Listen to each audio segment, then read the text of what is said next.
প্রিয় নবীজির পিতামাতা জান্নাতি এই বইটি আমাদের হাতে পৌঁছে গেছে।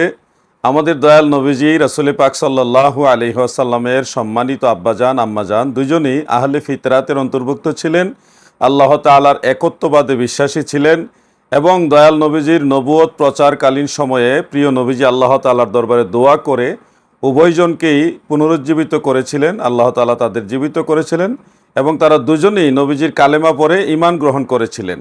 অতঃপর তিনারা দারুল বাকে তশরিফ নিয়েছেন। এই ব্যাপারে বিস্তারিত দালাইল এই বইটির মধ্যে আপনারা পেয়ে যাবেন।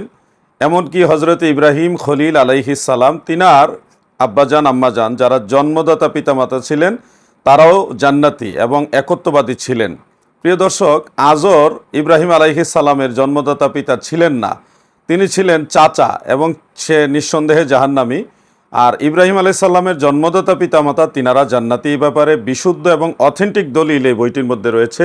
আপনারা নিজেরা বইটি পড়ুন এবং প্রতিবেশী বা ফ্রেন্ড সার্কেল যারা আছে অথবা যারা এই ব্যাপারে সংশয়বাদী তাদেরকেও বইটা উপহার দেওয়ার আমার পক্ষ থেকে আপনাদের অনুরোধ রইল। সবাই এই খেদমতে অংশগ্রহণ করুন। আসসালামু আলাইকুম ওয়া রাহমাতুল্লাহি ওয়া বারাকাতুহু।